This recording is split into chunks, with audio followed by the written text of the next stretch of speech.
जय हिंद साथियों, मैं गौरी शंकर पांडे आप सभी का स्वागत करता हूं अपने चैनल जीएस टिप्स पर। साथियों,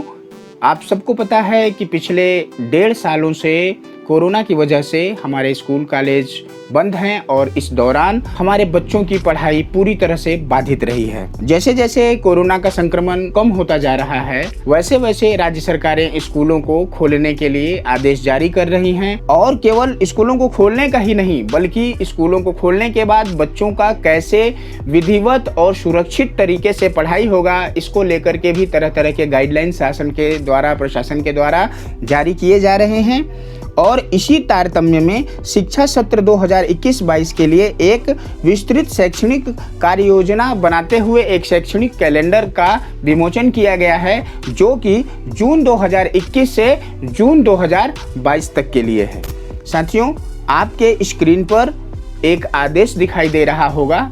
जिसमें एक शैक्षणिक कैलेंडर दिखाई दे रहा है, जो कि जून से लेकर इसको जैसे ही आप ऊपर से नीचे की ओर जाएंगे तो मई 2022 तक के लिए दिखा रहा है, जिसमें कि 1 मई से 16 जून तक जो छुट्टियां हैं उसको भी शो किया गया है। और इसमें छमाही परीक्षा कब होगा, यानी अर्धवार्षिक परीक्षा कब होगा, वार्षिक परीक्षा कब होगा, इसकी विस्तृत जानकारी दी गई है। इस कैलेंडर में आप ध्यान से देखेंगे तो जुलाई, अगस्त, सितंबर, अक्टूबर, दिसंबर और जनवरी में सावधिक परीक्षा लिखा हुआ है और कोष्टक में कक्षा 1 से 8 लिखा हुआ है। इसका मतलब ये है कि ये परीक्षाएं केवल पहली से लेकर 8वीं तक लेनी है, लेकिन इसका मतलब यह कतई नहीं है कि यह जो शैक्षणिक कैलेंडर है वह केवल पहली से 8वीं तक के लिए है। यह पहली से 12वीं तक के लिए है और जहाँ जहाँ केवल पहली से 8वीं तक जिन कार्यों को करना है वहाँ कोष्टक में बता दिया गया है कि यह कार्य केवल पहली से 8वीं तक के लिए है। बाकी जो कार्य हैं जहाँ कोई भी स्पष्ट निर्देश नहीं दिए हुए हैं वह पहली से लेकर के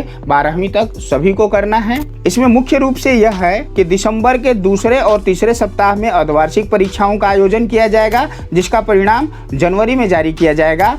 तथा वार्षिक परीक्षाओं का आयोजन अप्रैल के पहले और दूसरे सप्ताह में किया जाएगा और अप्रैल माह में ही इसका रिजल्ट भी बता दिया जाएगा। वहीं 1 मई से 15 जून तक गर्मी की छुट्टी घोषित की जाएगी, यह आदेश भी जारी कर दिया गया है। इसके अलावा यहाँ एक बात जान लेना बहुत जरूरी है कि यदि कोरोना का स्तर बढ़ने के कारण या कहीं कहीं एसएमडीसी या ग्राम सभा का परमिशन नहीं मिल पाने के कारण जहाँ विद्यालय नहीं खुले हैं, या भविष्य में ऐसी कोई योजना बन जाती है कि जैसे कोरोना का तीसरा वेव या ऐसा कुछ हो जाता है और उस स्थिति में यदि विद्यालय प्रारंभ नहीं हो पाते हैं, तो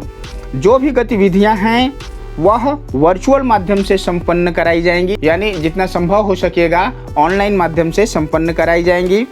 और इसके अलावा जो बृहद योजनाएं हैं, जैसे परीक्षा और मूल्यांकन हो गया, चाहे ओलंपियाड का आयोजन हो गया, चाहे इंस्पायर्ड अवार्ड हो गया, किसी प्रकार का प्रदर्शनी है, या स्वतंत्रता दिवस हो गया, चाहे गणतंत्र दिवस हो गया, इन सब के लिए अलग से समय समय पर दिशा निर्देश भी जारी किए जाएंगे। साथियों, अब प्रश्न यह उठता है कि इस प्रकार के शैक्षणिक कैलेंडर तो हर वर्ष जारी किए जाते हैं, लेकिन कहीं ना कहीं इसका 100% हम लोग पालन नहीं कर पाते हैं। इसका सबसे आसान उपाय यह है कि इस शैक्षणिक कैलेंडर का प्रिंट आउट निकलवा करके जो हम विद्यालय का समय सारणी जहां हम चिपका करके रखते हैं, जहां बना करके रखते हैं,